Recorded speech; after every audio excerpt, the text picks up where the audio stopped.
பிரபல YouTuber Savukku Shankar police அதிகாரிகள் குறித்தும் பெண் போலீசார் குறித்தும் அவதூறான கருத்துக்களை தெரிவித்திருந்தார். Kovai SI Sukanya cyber crime போலீசில் புகார் அளித்தார். அதன் பேரில் சவுக்கு சங்கரை கோவை சைபர் கிரைம் போலீசார் கைது செய்தனர். அவரை கஸ்டடியில் எடுத்து விசாரிக்க அனுமதி கேட்டு கோவை கோர்ட்டில் போலீசார் விண்ணப்பித்துள்ளனர். இந்த மனு நாளை விசாரணைக்கு வரவுள்ளது. பெண் காவலர்கள் குறித்து அவதூறாக பேசிய வழக்கில் சவுக்கு சங்கரை கைது செய்து போலீசார் சிறையில் அடைத்தனர். இன்று சவுக்கு சங்கரின் வக்கீல் சிறையில் அவரை சந்தித்தார். பின்னர் செய்தியாளர்களை சந்தித்த அவர் கோவை சிறையில் சவுக்கு சங்கர் உயிருக்கு ஆபத்து இருப்பதாக தெரிவித்தார். டெல்லி முதல்வர் அரவிந்த் கெஜ்ரிவால் கைது செய்யப்பட்டு திகார் சிறையில் அடைக்கப்பட்டார். 2014ஆம் ஆண்டு கெஜ்ரிவால் அமெரிக்கா சென்றபோது தடை செய்யப்பட்ட காலிஸ்தான் அமைப்பின் முக்கிய தலைவர்களை சந்தித்து பேசியதாகவும் அப்போது தேவேந்திர சிங் புல்லார் என்ற பயங்கரவாதி விடுதலை தொடர்பாக நிதி உதவி பெற்றதாக புகார் கூறப்பட்டது. இது தொடர்பாக கவர்னர் சக்சேனா NIA விசாரணை நடத்த பரிந்துரை செய்துள்ளார். பல தலைமுறைகளாக செழிப்பான விவசாயம் நடைபெற்று வரும் விவசாய நிலங்களை யானை வழித்தடம் என பரிந்துரைத்துள்ள தமிழக வனத்துறைக்கு தொண்டாமுத்தூர் விவசாயிகள் கண்டனம் தெரிவித்துள்ளனர். நெல்லை காங்கிரஸ் நிர்வாகி ஜெயக்குமார் மரணம் தொடர்பான வழக்கில் 30 பேருக்கு காவல்துறை சம்மன் அனுப்பியுள்ளது. கட்சி நிர்வாகிகள் வீட்டில் பணியாற்றிய ஊழியர்கள், தொழிலதிபர்கள், நண்பர்கள் உட்பட 30 பேருக்கு சம்மன் அனுப்பியுள்ளது. ஜெயக்குமார் எழுதியதாக கூறப்படும் கடிதத்தில் உள்ள நபர்களிடம் நேரில் சென்று தனிப்படை விசாரணை நடத்தி வருகிறது. தமிழக தலைமை தேர்தல் அதிகாரி சத்யபிரதா சாஹூ அறிக்கை வருமாறு. ஒரு சில இடங்களில் கண்காணிப்பு கேமரா பழுதடைந்ததாக புகார் எழுந்தது. இதற்கு சில தொழில்நுட்ப பிரச்சினை காரணம் என கூறப்படுகிறது. இப்புகார் வந்த பிறகு அனைத்து மாவட்டங்களிலும் குழு அமைத்து கண்காணிப்பு கேமராக்கள் முறையாக செயல்படுகிறதா என ஆய்வு செய்ய உத்தரவிடப்பட்டுள்ளது என சத்யபிரதா சாஹூ கூறினார். ஒசூர் வனக்கோட்டம் ஆயூர் வனப்பகுதியில் இருந்து அதிகாலை 25 வயது மதிக்கத்தக்க மக்னா யானை சந்தனப்பள்ளியில் உள்ள பொன்னியம்மன் ஏரிக்கு வந்தது. அங்கிருந்த மின் கம்பத்திலிருந்து தாழ்வாக சென்ற கம்பியை துதிக்கையால் யானை தொட்டபோது மின்சாரம் பாய்ந்து இறந்தது. யானை உடல் பிரேத பரிசோதனை செய்த பின் புதைக்கப்பட்டது. சேலம், ஆத்தூர், அரூர் உள்ளிட்ட பகுதிகளில் கவர்ச்சிகரமான நகை சேமிப்பு திட்டங்களை அறிமுகம் செய்து மோசடி செய்த அரூர் SVS நகை கடைக்கு தருமபுரி மாவட்ட பொருளாதார குற்றப்பிரிவு காவல்துறையினர் சீல் வைத்தனர். சென்னை 1000 விளக்கு மாடல் பள்ளி சாலையில் உள்ள மாநகராட்சி பூங்காவில் 5 வயது குழந்தையை நாய்கள் கடித்து குதறிய சம்பவம் பரபரப்பை ஏற்படுத்தியது. சென்னை 1000 விளக்கு பகுதியில் நாய் கடித்து குதறிய 5 வயது சிறுமிக்கு நாளை அறுவை சிகிச்சை செய்யப்பட உள்ளது. சிறுமி சென்னை அப்பல்லோ மருத்துவமனையில் சேர்க்கப்பட்டுள்ளார். தமிழக கடலோர பகுதிகளில் அதீத அலைக்கான எச்சரிக்கை நாளை வரை நீட்டிக்கப்பட்டுள்ளது. சென்னை, கடலூர், காஞ்சிபுரம், ராமநாதபுரம், தூத்துக்குடி, நெல்லை, குமரிக்கு ஆரஞ்சு எச்சரிக்கை விடுக்கப்பட்டுள்ளது. தமிழகத்தில் +2 தேர்வு முடிவுகள் இன்று காலை 9:30 மணிக்கு வெளியானது. அரசு தேர்வுகள் இயக்குநர் சேதுராம வர்மா தேர்வு முடிவுகளை வெளியிட்டார். 94.56% மாணவ மாணவிகள் தேர்ச்சி பெற்றனர். இது கடந்த ஆண்டை விட 0.53% கூடுதல் தேர்ச்சியாகும். 2023ஆம் ஆண்டில் +2 தேர்ச்சி விகிதம் 94.03% இருந்தது குறிப்பிடத்தக்கது. +2 தேர்வு தேர்ச்சி விகிதத்தில் திருப்பூர் மாவட்டம் 97.45% பெற்று முதலிடத்தை பிடித்துள்ளது. சிவகங்கை, ஈரோடு மாவட்டங்கள் 97.42%துடன் 2ஆம் இடமும் பெற்றுள்ளன. +2 தேர்வில் கணினி அறிவியல் பாடத்தில் அதிகபட்சமாக 6996 மாணவ மாணவிகள் 100 மதிப்பெண்கள் பெற்றுள்ளனர். வணிகவியல் பாடத்தில் 6141 பேரும், பொருளியல் பாடத்தில் 3299 பேரும், கணிதத்தில் 2587 பேரும் 100 மதிப்பெண்கள் எடுத்துள்ளனர்.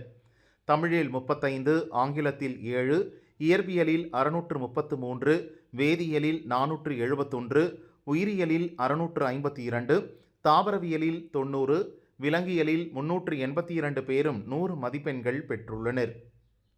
+2 தேர்வு முடிவுகள் இன்று வெளியானது. +2 பொதுத் தேர்வை மொத்தம் 7,60,606 மாணவர்கள் எழுதியிருந்தனர். இதில் 7,19,196 மாணவர்கள் தேர்ச்சி பெற்றுள்ளனர். மொத்தம் உள்ள 7,532 மேல்நிலைப் பள்ளிகளில் 2,478 மேல்நிலைப் பள்ளிகள் 100% தேர்ச்சியை பெற்றுள்ளன. இதில் 397 அரசு பள்ளிகளும் அடங்கும். +2 பொதுத் தேர்வில் புதுச்சேரி மற்றும் காரைக்கால் பகுதியில் அனைத்து பள்ளிகளின் தேர்ச்சி விழுக்காடு 92.41%. புதுச்சேரி மற்றும் காரைக்கால் அனைத்து அரசு பள்ளிகளின் தேர்ச்சி விழுக்காடு 85.35%. இது கடந்த ஆண்டை விட 0.58% அதிகம். புதுவை, காரைக்காலில் மொத்தமுள்ள 55 அரசு பள்ளிகளில் மடுகரை அரசு மேல்நிலைப் பள்ளி மட்டுமே 100% தேர்ச்சி பெற்றுள்ளது. பிளஸ் டூ பொதுத் தேர்வு எழுதியவர்களில் மறுமதிப்பீடு மற்றும் மறுகூட்டலுக்கு விருப்பமுள்ளோர் நாளை முதல் விண்ணப்பிக்கலாம் என்றும் தேர்ச்சி அடையாத மாணவர்களும் நாளை முதல் துணைத் தேர்வுக்கு விண்ணப்பிக்கலாம் என அரசு தேர்வுகள் இயக்ககம் தெரிவித்துள்ளது. பிளஸ் டூ தேர்வு முடிவுகள் இன்று வெளியான நிலையில் மாணவர்கள் கல்லூரிகளில் விண்ணப்பிக்க வசதியாக தற்காலிக மதிப்பெண் சான்றிதழ்கள் வரும் 9ஆம் தேதி மாணவர்கள் படித்த அந்தந்த பள்ளிகள் மூலம் வழங்கப்படும் என்று தெரிவிக்கப்பட்டுள்ளது. விரைவில் சான்றிதழ்கள் வழங்க ஏற்பாடுகள் நடந்து வருவதாகவும் தெரிவிக்கப்பட்டுள்ளது. பொறியியல் பாடப்பிரிவுகளுக்கான விண்ணப்ப பதிவு இன்று துவங்கியது. இன்று முதல் ஜூன் 6 வரை www.tneaonline.org என்ற முகவரியில் ஆன்லைன் வாயிலாக விண்ணப்பிக்க பதிவு செய்யலாம். பொறியியல் படிப்பு விண்ணப்பங்களுக்கான சான்றிதழ்களை ஜூன் 12 வரை அப்லோட் செய்யலாம். மேலும் ஜூன் 12ஆம் தேதி பொறியியல் படிப்புகளுக்கான ரேண்டம் நம்பர் வெளியிடப்படும் என்றும் ஜூன் 13 முதல் 30 வரை சான்றிதழ் சரிபார்ப்பு பணிகள் நடைபெறும் எனவும் தெரிவிக்கப்பட்டுள்ளது. மேற்கு வங்கம் ஹூக்ளி பாண்டுவா பகுதியில் சிறுவர்கள் விளையாடிக் கொண்டிருந்த குளத்திற்கு அருகில் குண்டு வெடித்தது. ஒரு சிறுவன் இறந்தார். 2 பேர் காயமடைந்து சிகிச்சைக்காக மருத்துவமனையில் சேர்க்கப்பட்டனர். குண்டுவெடிப்பு குறித்து விசாரிக்கப்படுகிறது. திருவாரூர் மாவட்டம் கொரடாச்சேரி அரசு பெண்கள் மேல்நிலைப் பள்ளியைச் சேர்ந்த வைஷ்ணவி 600க்கு 580 மார்க் எடுத்து மாவட்டத்தில் முதலிடம் பெற்றுள்ளார். பெற்றோருடன் பள்ளிக்கு வந்த வைஷ்ணவிக்கு ஆசிரியர்கள் வாழ்த்து கூறினர். வைஷ்ணவி சாதனையை அறிந்த திருவாரூர் தொகுதி திமுக எம்எல்ஏ பூண்டி கலைவாணன் நேராக பள்ளிக்கு வந்து வாழ்த்தினார். கடலூர் திருப்பாதிரி புலியூர் மோட்டுத்தெருவைச் சேர்ந்த ராஜேஸ்வரி தனியார் பள்ளியில் பிளஸ் 2 படித்து வந்தார். அவரது தந்தை ரத்தின வடிவேல் தேர்வு தினத்தன்று அதிகாலை காலமானார். மீளா துயரத்திலும் தேர்வெழுத சென்று மாணவி பிளஸ் 2 பொதுத் தேர்வில் 600 மதிப்பெண்களுக்கு 474 மதிப்பெண்கள் எடுத்து தேர்ச்சி பெற்று சாதித்துள்ளார். நெல்லை மாவட்டம் நாங்குநேரியில் கடந்த ஆண்டு சக மாணவர்களால் தாக்கப்பட்ட மாணவர் சின்னதுரை பிளஸ் 2 பொதுத் தேர்வில் 469 மதிப்பெண்கள் பெற்றுள்ளார். கல்லூரியில் பிகாம் படித்து சார்ட்டர்ட் அக்கவுண்ட் ஆக விரும்புவதாக சின்னதுரை கூறினார். பிளஸ் 2 தேர்வில் திருப்பூர் மாவட்டம் 97.45% முதலிடம் பெற்று சாதனை படைத்தது. அரசு பள்ளி அளவிலும் முதலிடம் பிடித்ததால் முதன்மை பள்ளிக் கல்வி அலுவலர் கீதாவுக்கு மாவட்ட கலெக்டர் கிருஷ்ணராஜ் பொன்னாடை அணிவித்து வாழ்த்து தெரிவித்தார். சாதனை படைத்த மாணவர்களை கலெக்டர் கிருஷ்ணராஜ், கல்வி அதிகாரி கீதா மற்றும் ஆசிரியர்கள் பாராட்டினர். 12ஆம் வகுப்பு பொதுத் தேர்வில் கடந்த ஆண்டு மாநில அளவில் தேர்ச்சி விகிதத்தில் முதலிடம் பிடித்த விருதுநகர் மாவட்டம் இந்த ஆண்டு 5ஆம் இடத்திற்கு சென்று பின்னடைவை சந்தித்துள்ளது. தவறுகளை கண்டறிய குழு அமைக்கப்பட்டு தவறுகள் சரி செய்யப்படும் என மாவட்ட முதன்மை கல்வி அலுவலர் வளர்மதி தெரிவித்தார். பிளஸ் 2 தேர்வு முடிவுகள் இன்று வெளியானது. இதில் காஞ்சிபுரம் மாவட்டத்தில் 92.28% பேர் தேர்ச்சி பெற்றுள்ளனர். விழுப்புரம் மாவட்டம் இந்த ஆண்டு பிளஸ் 2 தேர்வில் 93.17% தேர்ச்சி பெற்றுள்ளது. இது கடந்த ஆண்டை விட 2.57% அதிகம். மேலும் மாநில அளவில் பிளஸ் 2 தேர்ச்சி சதவீதத்தில் 27வது இடத்தை விழுப்புரம் மாவட்டம் பெற்றுள்ளது. மதுரை மத்திய சிறையில் பிளஸ் 2 தேர்வு எழுதிய 15 கைதிகளும் தேர்ச்சி அடைந்தனர். ஆரோக்கிய ஜெயபிரபாகரன் என்பவர் 536 மதிப்பெண்கள் எடுத்து முதலிடத்தை பிடித்தார். அடுத்ததாக அலெக்ஸ் பாண்டியன் 532 மதிப்பெண்களும், அருண்குமார் 506 மதிப்பெண்களும் எடுத்தனர். பெண்கள் சிறையில் இந்த ஆண்டு யாரும் பிளஸ் 2 தேர்வு எழுதவில்லை. பிளஸ் 2 பொதுத் தேர்வில் குறைவான மதிப்பெண் பெற்றவர்கள் மனம் தளர வேண்டாம். அடுத்து காத்திருக்கும் வாய்ப்புகள் உங்கள் முன்னேற்றத்துக்கான துணையாக அமையும் என்ற நம்பிக்கையுடன் முன்னே செல்லுங்கள் என முதல்வர் ஸ்டாலின் தெரிவித்தார். பள்ளிக்கல்வியை நிறைவு செய்து கல்லூரி வாழ்வுக்கு செல்லும் மாணவர்கள் அனைவருக்கும் வாழ்த்துக்கள். உயர்கல்வியில் சிறந்து விளங்கி தலைசிறந்த பொறுப்புகளில் நீங்கள் மிளிர வேண்டும் எனவும் கூறினார். தமிழகத்தில் 12ஆம் வகுப்பு பொதுத் தேர்வில் தேர்ச்சி பெற்றுள்ள மாணவ செல்வங்கள் அனைவருக்கும் எனது மனமார்ந்த வாழ்த்துக்கள். வாழ்வின் அடுத்த கட்டத்திற்கு செல்லும் நீங்கள் உயர்கல்வி படிப்பிலும் சிறந்து விளங்கி தங்கள் பெற்றோருக்கும் நாட்டிற்கும் நற்பெருமை சேர்க்கும் விதத்தில் பல்வேறு சாதனைகளை புரிய எனது வாழ்த்துக்களை தெரிவித்துக் கொள்கிறேன் என அதிமுக பொதுச் செயலாளர் பழனிசாமி தெரிவித்துள்ளார். பிளஸ் 2 தேர்வில் வெற்றி பெற்று கல்லூரிக்கு செல்ல இருக்கும் மாணவ மாணவிகள் அனைவருக்கும் மனமார்ந்த வாழ்த்துக்கள். மாணவர்கள் உயர்கல்வியில் தாங்கள் விரும்பும் துறையில் சாதனை படைக்க வேண்டிக் கொள்கிறேன். வெற்றி வாய்ப்பை இழந்தவர்கள் துவண்ட விடாமல் அடுத்த முறை சிறப்பாக உழைத்து வெற்றி பெறவும் இறைவனை பிரார்த்திக்கிறேன். அனைவருக்கும் மிகச்சிறப்பான எதிர்காலத்தை ஆண்டவன் அருளட்டும் என தமிழக பாஜக தலைவர் அண்ணாமலை கூறியுள்ளார். 12ஆம் வகுப்பு பொதுத் தேர்வில் தோல்வியடைந்த மாணவர்கள் அதை நினைத்து கவலையடையக்கூடாது என பாமக தலைவர் அன்புமணி தெரிவித்துள்ளார். அடுத்த மாதமே துணைத் தேர்வுகள் நடத்தப்பட உள்ள நிலையில் அதில் பங்கேற்று தேர்ச்சியடைந்து உயர்கல்வி பயணத்தை தொடங்க வாழ்த்துகிறேன் எனவும் அன்புமணி கூறினார். பிளஸ் 2 பொதுத் தேர்வில் மாணவர்கள் 92.37%, பெண் தெய்வங்களான மாணவிகள் 96.44% தேர்ச்சியடைந்துள்ளனர். நினைவு தெரிந்த நாளிலிருந்து தேர்ச்சி விகிதத்தில் மாணவர்களை விஞ்சி வரும் பெண் தெய்வங்களுக்கு எனது வாழ்த்துக்கள். தேர்ச்சி விகிதத்தில் பெண் தெய்வங்களை வெல்ல மாணவர்கள் கடுமையாக முயற்சிக்க வேண்டும் என பாமக நிறுவனர் ராமதாஸ் கூறியுள்ளார். 12ஆம் வகுப்பு பொதுத் தேர்வில் தேர்ச்சி பெறாத மாணவ மாணவிகளுக்கு மருத்துவம் மற்றும் மக்கள் நல்வாழ்வுத்துறை சார்பில் மனநல ஆலோசனை வழங்க சிறப்பு ஏற்பாடு செய்யப்பட்டுள்ளது. இதேபோல் நீட் தேர்வு எழுதி குறைந்த குறியீட்டு மதிப்பெண்கள் பெற்ற 65,823 மாணவர்களுக்கு 104 என்ற தொலைபேசி மருத்துவ உதவி தகவல் மையம் மற்றும் 14416 நட்புடன் உங்களோடு மனநல சேவை மையங்கள் மூலம் மனநல ஆலோசனை வழங்கப்பட்டது. ராஜஸ்தானில் நீட் தேர்வின் போது வினாத்தாள் கசிந்ததாக பரவும் தகவலில் உண்மையில்லை என்று தேசிய தேர்வுகள் முகமை விளக்கம் அளித்துள்ளது. நீட் தேர்வு முடிவதற்கு முன்பே வலுக்கட்டாயமாக தேர்வறைகளில் இருந்து வெளியேறிய மாணவர்களால் வினாத்தாள் கசிந்ததாகவும், வினாத்தாள் 4 மணிக்குத்தான் கசிந்ததாகவும், அதற்கு முன்பே தேர்வுகள் தொடங்கிவிட்டதாகவும் தேசிய தேர்வு முகமை தெரிவித்துள்ளது. நீட் தேர்வில் முறைகேடு செய்தது தொடர்பாக பீகார் மட்டுமின்றி ஜார்க்கண்ட், ராஜஸ்தான் உட்பட நாடு முழுவதும் 50 பேர் கைதாகியுள்ளனர். நீட் தேர்வு வினாத்தாள் கசிவு என்ற செய்தி 23 லட்சத்துக்கும் மேற்பட்ட மாணவர்கள் மற்றும் அவர்களது குடும்பத்தினரின் கனவுகளை ஏமாற்றும் செயல் என காங்கிரஸ் எம்பி ராகுல் தெரிவித்துள்ளார். கடுமையான சட்டங்கள் இயற்றப்படுவதன் மூலம் வினாத்தாள் கசிவில் இருந்து இளைஞர்களை விடுவிக்க காங்கிரஸ் தேர்தல் வாக்குறுதி அளித்துள்ளது என்றும் கூறினார். ஜூன் 4ஆம் தேதி பிஜு ஜனதா தளம் அரசு காலாவதியாக போகிறது. அன்று நாங்கள் பாஜக சார்பில் முதல்வர் யார் என்று அறிவிப்போம் என பிரதமர் மோடி கூறினார். ஜனாதிபதி திரௌபதி முர்முவின் வழிகாட்டுதலின் கீழ் ஒடிசாவிற்கு என்னால் முடிந்த அளவு உதவிகளை செய்வேன் என்றும் பிரதமர் மோடி உறுதியளித்தார். 23 ஆண்டுகளாக மோடி முதல்வராகவும் பிரதமராகவும் இருந்துள்ளார்.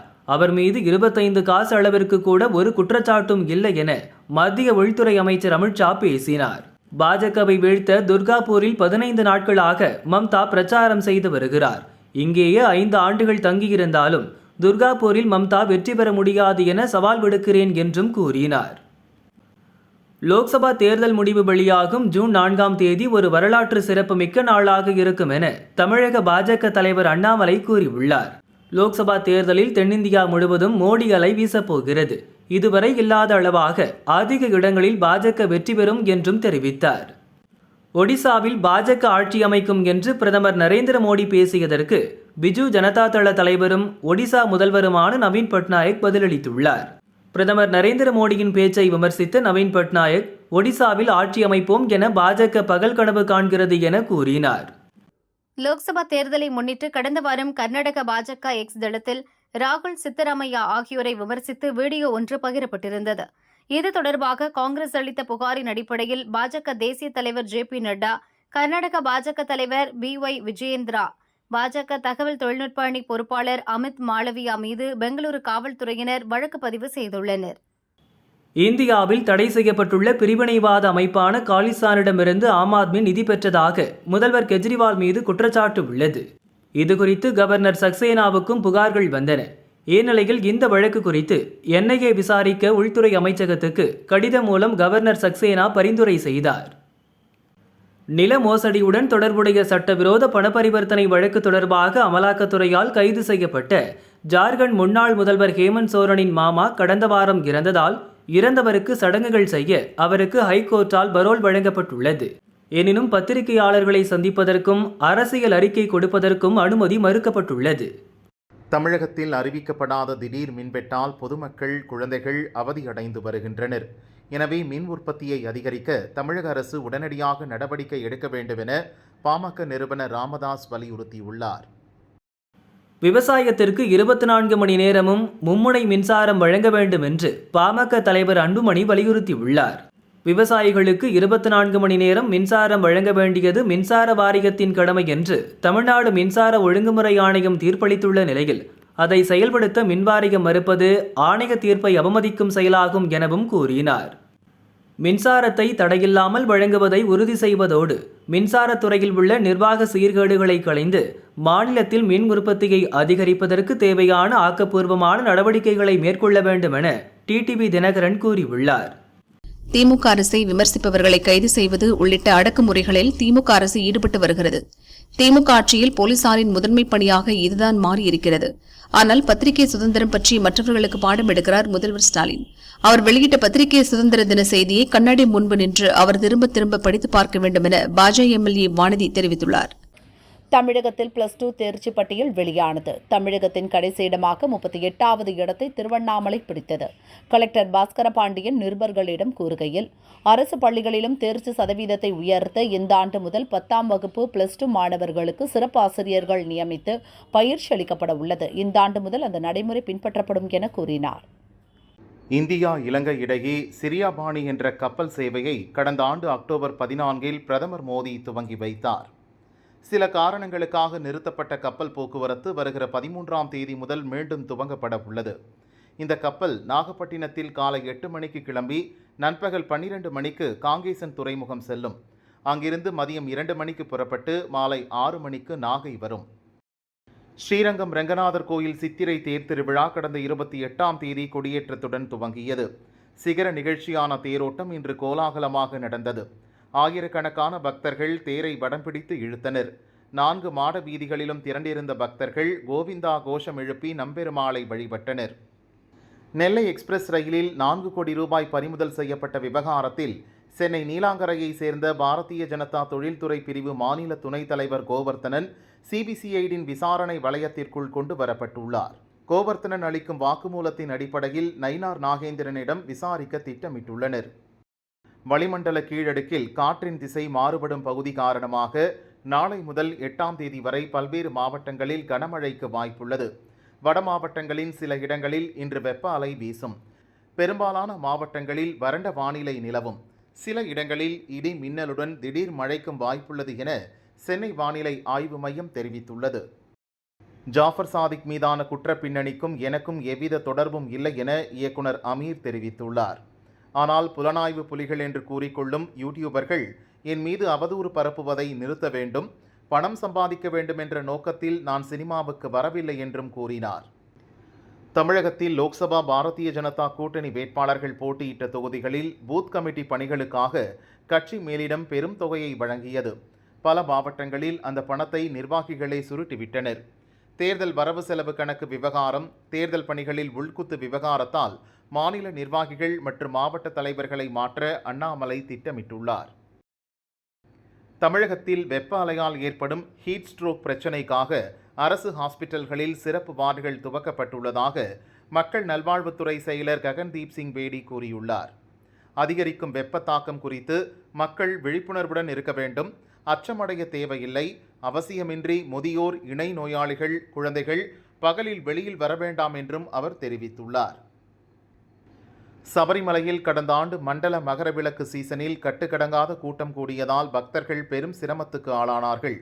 இதனால் நவம்பர் மாதம் துவங்க உள்ள மண்டல மகர விளக்கு சீசனில் ஸ்பாட் புக்கிங் வசதியை முழுமையாக ரத்து செய்ய திருவிதாங்கூர் தேவசம் போர்டும் கேரள அரசும் முடிவு செய்துள்ளன. தேனி மாவட்டம் கம்பம், கூடலூர் பகுதிகளில் பலத்த காற்றுடன் கனமழை பெய்தது. இதனால் முத்தையா என்பவர் பயிரிட்டிருந்த ஆயிரக்கணக்கான வாழைகள் முறிந்து விழுந்தன. லட்சக்கணக்கான ரூபாய் நஷ்டம் ஏற்பட்டுள்ளது. அரசு இழப்பீடு வழங்க வேண்டுமென முத்தையா கோரிக்கை விடுத்தார். தென்காசி மாவட்டம் சேர்ந்தமரம் பகுதியை சேர்ந்தவர் மாரியப்பன். இளைஞரான இவர் தனது நண்பர்களுடன் புதுச்சேரி சென்றுவிட்டு விழுப்புரத்திலிருந்து பாண்டியன் எக்ஸ்பிரஸ் ரயிலில் ஊருக்கு திரும்பினார். லால்குடி அருகே வந்தபோது திடீரென ரயிலில் இருந்து தவறி கீழே விழுந்தார். படுகாயமடைந்த மாரியப்பன் திருச்சி அரசு ஹாஸ்பிட்டலில் அட்மிட் செய்யப்பட்டார். ரயில்வே போலீசார் விசாரிக்கின்றனர். கோவை மாவட்டம் சமயபுரத்தில் உள்ள பத்ரகாளியம்மன் கோயில் சாலையோரத்தில் பாகுபலி என்ற காட்டு யானை நின்றது. அந்த வழியாக வந்த காரை பாகுபலி துரத்தியது. அதிர்ச்சியடைந்த வாகன ஓட்டி காரை வேகமாக ஓட்டிச் சென்றார். இதனால் யானை நெல்லிமலை வனப்பகுதிக்குள் சென்றது.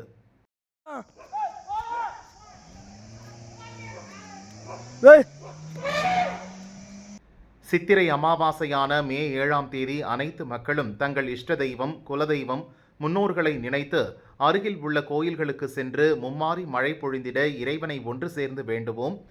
பக்தியால் இறைவனை குளிர்வித்தால் நம் மண்ணை இறைவன் குளிர்விப்பார் என்ற நம்பிக்கையுடன் வழிபடுவோம், மழை பெறுவோம் என இந்து முன்னணி மாநில தலைவர் காடேஸ்வரா சுப்பிரமணியம் தெரிவித்துள்ளார். அமேதி லோக்சபா தொகுதியில் பல ஆண்டுகளுக்கு பின் இந்திரா குடும்பத்தினரை தவிர்த்து கிஷோரிலால் சர்மா போட்டியிடுகிறார். தேர்தல் பிரச்சாரம் சூடுபிடித்துள்ள நிலையில் அமேதியில் உள்ள காங்கிரஸ் அலுவலகம் தாக்கப்பட்டது. வாகனங்கள் உடைக்கப்பட்டன. காங்கிரஸ் தொண்டர்கள் சிலர் காயமடைந்தனர். இது பாரதிய ஜனதாவின் அராஜகம். இது பாரதிய ஜனதாவினருக்கு தோல்வி பயத்தையே காட்டுகிறது என காங்கிரஸ் செய்தி தொடர்பாளர் சுப்ரியா கண்டித்துள்ளார். திருப்பத்தூர் மாவட்டம் மந்தாரக்குட்டை பகுதியைச் சேர்ந்தவர்கள் பிரகாஷ், வினீத் பைக் மூலம் கொடைக்கானலுக்கு புறப்பட்டனர். வாணியம்பாடி அடுத்த புதூர் பகுதியில் சென்றபோது தடுப்புச் சுவரில் பைக் மோதியது. பிரகாஷ் ஸ்பாட்டிலேயே பலியானார். படுகாயமடைந்த வினீத் வாணியம்பாடி அரசு ஹாஸ்பிட்டலில் அட்மிட் செய்யப்பட்டார். போலீசார் விசாரிக்கின்றனர். ஜார்க்கண்டில் வரும் மே 13, 20 தேதிகளில் லோக்சபா தேர்தல் நடக்க உள்ளது.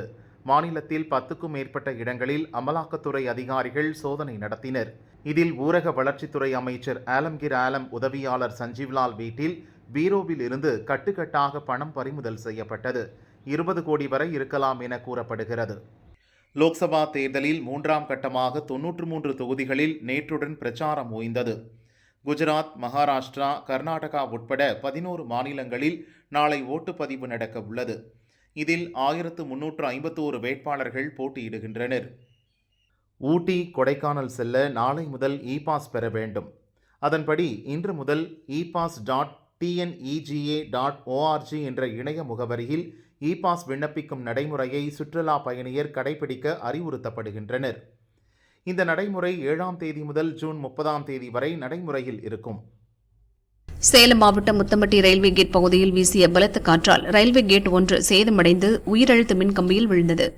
இதனால் உடனடியாக மின்சாரம் துண்டிக்கப்பட்டு போக்குவரத்து நிறுத்தப்பட்டது. ரயில்வே ஊழியர்கள் விரைந்து சென்று சேதமடைந்த மின் கம்பியை சரி செய்தனர். தஞ்சை மாவட்டம் அன்னப்பன்பேட்டை முத்துமாரியம்மன் செல்லியம்மன் கோயில் தேர் திருவிழா வெகு விமரிசையாக நடந்தது. தேரோட்டத்தை திருவாவடுதுறை ஆதீனம் 24ஆம் குரு மகா சன்னிதானம் ஸ்ரீலஸ்ரீ அம்பலவான தேசிக பரமாச்சாரிய சுவாமிகள் வடம் பிடித்து இழுத்து துவக்கி வைத்தார். ஏராளமான பொதுமக்கள் பங்கேற்று சாமி தரிசனம் செய்தனர். திருட்டு வழக்கில் கைது செய்யப்பட்ட சென்னை வண்ணாரப்பேட்டையைச் சேர்ந்த மனோஜ்குமார் புழல் சிறைக்கு அழைத்துச் செல்லும்போது தப்பியோடினார். அவரை போலீசார் தேடுகின்றனர். காஞ்சிபுரம் சுற்றுவட்டார பகுதிகளில் திடீரென இடி மின்னலுடன் கூடிய 20 நிமிடம் பெய்த கனமழையால் மக்கள் மகிழ்ச்சியடைந்தனர். ஆந்திராவில் நடிகர் பவன் கல்யாணுக்கு ஆதரவாக பிரச்சாரம் மேற்கொண்ட நடிகர் சாய் தரம் தேஜ் மீது கல் மற்றும் பாட்டில் வீசப்பட்டது. இந்த சம்பவத்தில் தொண்டர் ஒருவர் காயமடைந்தார். அரசு கலை மற்றும் அறிவியல் கல்லூரிகளில் 2024-25ஆம் ஆண்டிற்கான இளநிலை பட்டப்படிப்புக்கு இன்று முதல் www.tngasa.in என்ற இணையதள முகவரியில் விண்ணப்பிக்கலாம் என அறிவிக்கப்பட்டுள்ளது. முன்னாள் அமைச்சர் செந்தில் பாலாஜி ஜாமீன் கோரி உச்சநீதிமன்றத்தில் தாக்கல் செய்த மனு மீதான விசாரணை 15ஆம் தேதிக்கு ஒத்திவைக்கப்பட்டது. கன்னியாகுமரி மாவட்டம் தேங்காய்பட்டணம் கடலுக்குள் இழுத்துச் செல்லப்பட்ட 7 வயது குழந்தை ஆதிஷாவின் சடலத்தை மீனவர்கள் இன்று மீட்டனர். துறைமுகம் அருகே முகத்வாரம் அருகே கிடந்த சிறுமியின் சடலத்தை மீட்டு ஆசாரிப்பள்ளம் ஹாஸ்பிட்டலுக்கு அனுப்பி வைத்தனர். ராமநாதபுரம் மாவட்டம் பம்மனேந்தல் கிராமத்தில் உள்ள குருநாத சுவாமி கோயிலில் குருபூஜை விழா நடைபெற்றது. ஏராளமான பக்தர்கள் பால் குடங்களுடன் ஊர்வலமாக சென்றனர் மற்றும் பலர் அலகு குத்தி நேர்த்திக்கடன் செலுத்தினர். சிறுவர்கள் தங்கள் உடலில் சகதி பூசிக்கொண்டு சேத்தாண்டி வேடம் அணிந்து ஆட்டம் போட்டனர். பெரம்பூர் மாதவரம் நெடுஞ்சாலை பகுதியில் உள்ள பெண்கள் மேல்நிலைப் பள்ளியில் பயின்ற மாணவி பூங்கோதை மாநகராட்சி பள்ளிகளிலேயே 578 மதிப்பெண்கள் எடுத்து முதலிடம் பிடித்தார். இவருடைய தந்தை ஆட்டோ ஓட்டுநர். காஞ்சிபுரம் இரட்டை மண்டபம் சிக்னல்களில் பசுமை பந்தல் அமைக்கப்பட்டுள்ளது. பசுமை பந்தலால் வாகன ஓட்டிகள் நிம்மதியடைந்துள்ளனர். மும்பை விமான நிலையத்தில் கடந்த 4 நாட்களில் மட்டும் 12.7 கிலோ கடத்தல் தங்கத்தை அதிகாரிகள் பறிமுதல் செய்தனர். இதன் மதிப்பு 8.17 கோடியாகும். கிருஷ்ணகிரி மாவட்டம் சந்தனப்பள்ளி கிராமத்தில் உள்ள ஏரியில் நடந்து சென்ற மக்னா காட்டு யானை ஒன்று ஏரிக்குள் தாழ்வாக சென்ற மின்சார வயரை தும்பிக்கையால் பிடித்தது. இதில் மின்சாரம் பாய்ந்ததில் மக்னா யானை பரிதாபமாக இருந்தது. போலீசார் அங்கு திரண்ட பொதுமக்களை தடியடி நடத்தி விரட்டினர். போலீசார் தாக்கியதில் மாதேஷ், சரவணன் ஆகியோருக்கு காயம் ஏற்பட்டது. அவர்களுடன் கிராம மக்கள் வாக்குவாதத்தில் ஈடுபட்டதால் பரபரப்பு ஏற்பட்டது.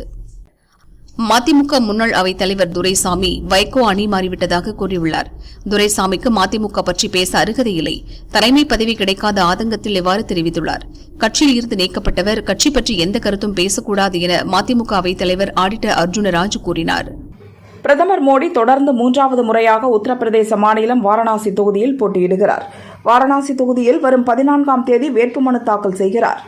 அதற்கு முந்தைய நாள் 13ஆம் தேதி அவர் வாரணாசியில் வாகன பேரணி நடத்துகிறார்.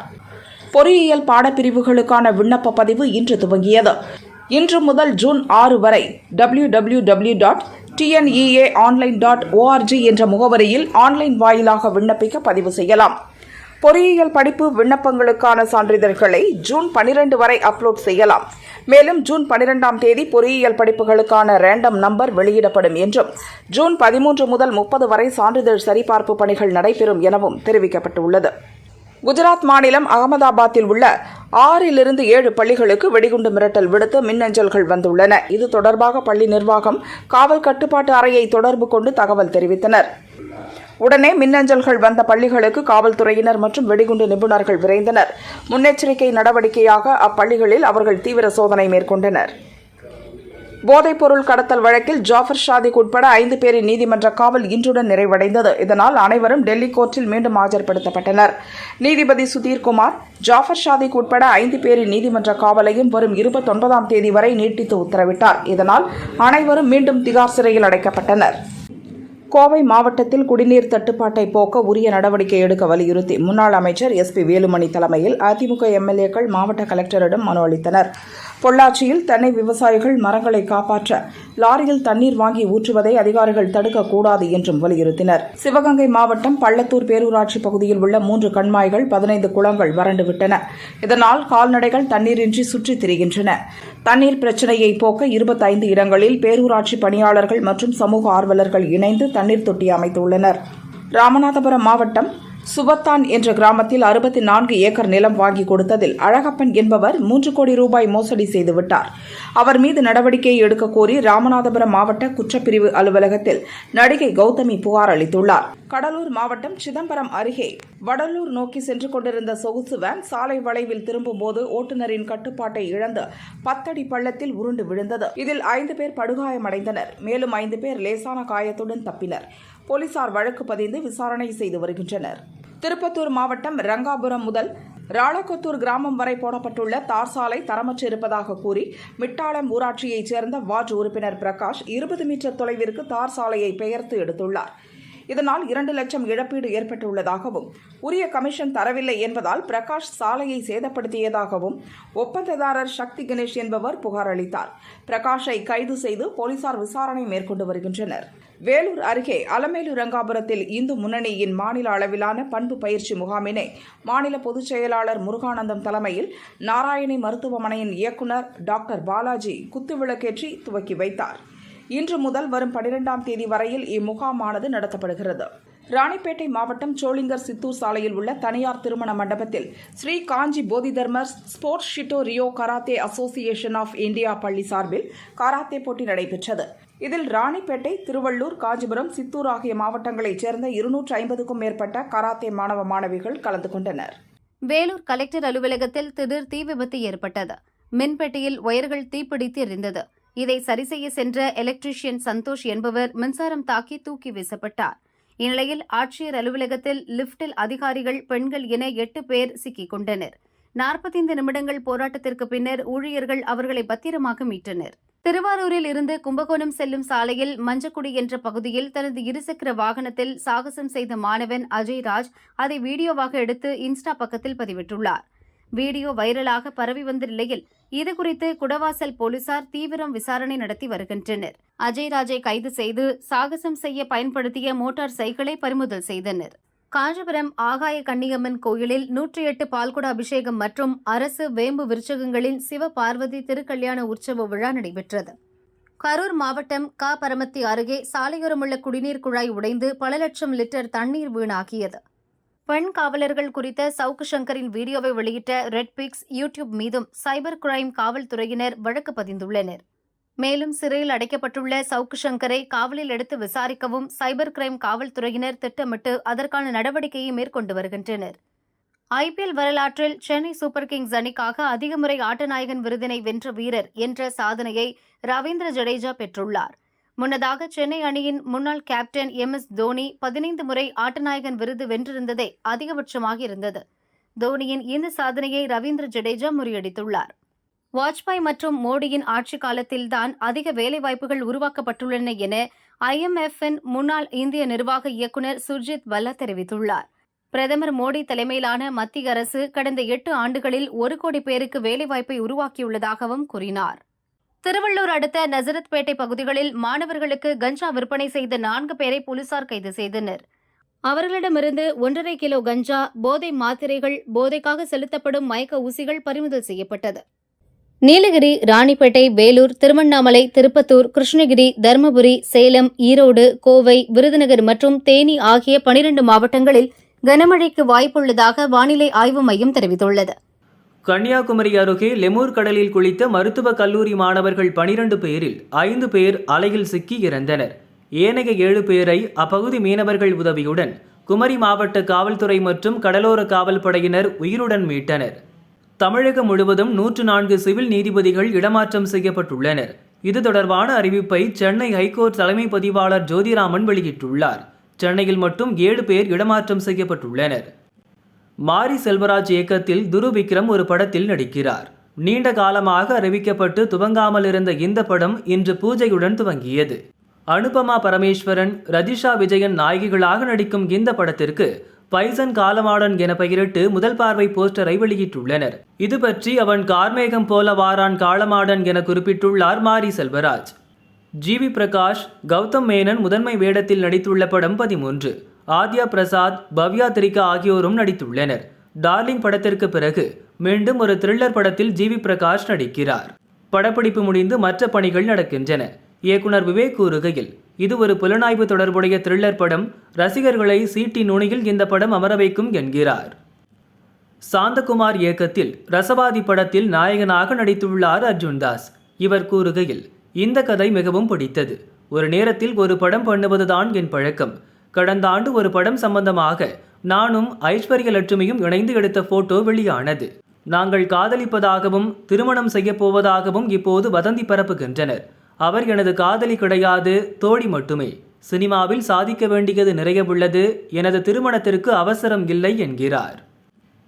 இசையமைப்பாளர் ஜிப்ரான் சமீபத்தில் வெளியான குரங்கு படல் படத்தில் தனது பெயரை ஜிப்ரான் வைபோதா என குறிப்பிட்டிருந்தார். இது பற்றி அவர் அளித்த ஒரு பேட்டியில், சில காலம் இஸ்லாம் மதத்தை பின்பற்றி வந்தேன். ஆனால் கடந்த 4 ஆண்டுகளாக மீண்டும் இந்து மதத்திற்கே திரும்பிவிட்டேன். சட்டப்பூர்வமாகவும் அனைத்து மாற்றங்களையும் செய்துவிட்டேன். என் பெயருடன் தந்தை பெயரையும் சேர்த்து ஜிப்ரான் வைபோதா என குரங்கு படல் பட டைட்டில் அறிவிப்பு வெளியிட்டேன். இந்த படம் என் மனதிற்கு நெருக்கமானது என்கிறார். ஞானவேல் இயக்கத்தில் ரஜினி நடித்து வரும் படம் வேட்டையன். இதில் அமிதாப் பச்சன், ரித்திகா சிங், மஞ்சு வாரியர், துஷரா விஜயன், ஃபகத் ஃபாசில் ஆகியோருடன் ராணாவும் நடிக்கிறார். இவர் கூறுகையில், ரஜினியுடன் நடிக்க விரும்பினேன். அது இவ்வளவு எளிதில் நடக்கும் என எதிர்பார்க்கவில்லை. வேட்டையன் வழக்கமான ரஜினி படமாக இருக்காது. போலீஸ், நீதித்துறை மற்றும் தொழில்துறை சார்ந்த விஷயங்களை இந்த படம் பேச இருக்கிறது. இது போன்ற கதைகளில் ரஜினி நடிப்பது மகிழ்ச்சி என்கிறார். நடிகை சமந்தா இன்ஸ்டா தளத்திலிருந்து நோயிலிருந்து மீள்வதற்கான என சிகிச்சை எடுக்கும் போட்டோவை வெளியிட்டிருந்தார். இதனுடன் பெண் ஒருவர் உடலில் ஆடையின்றி இருக்கும் ஒரு போட்டோவும் வெளியாகி இது சமந்தா என சிலர் பரப்பி வந்தனர். மேலும் அந்த போட்டோவை சமந்தா நீக்கிவிட்டதாகவும் வலைதளத்தில் வைரலாக்கினர். இதற்கு பதில் தரும் விதமாக, உண்மையான பலம் என்பது உங்களை நியாயப்படுத்தவோ நிரூபிக்கவோ அல்ல என்ற வாசகத்தை குறிப்பிட்டார் சமந்தா. அந்த போட்டோ மாஃபிங் என குறிப்பிடவே சமந்தா இப்படி பகிர்ந்ததாக தெரிகிறது. நாகை மாவட்டம் வேதாரண்யம் அருகே பஞ்சநதிக்குளம் விக்டரி மேல்நிலைப் பள்ளியில் படித்த இரட்டை சகோதரர்களான நிகில், நிர்மல் இருவரும் தலா 478 மதிப்பெண் பெற்றுள்ளனர்.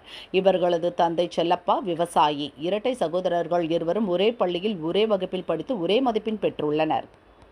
தமிழக தலைமை தேர்தல் அதிகாரி சத்யபிரதா சாஹூ அறிக்கை வருமாறு.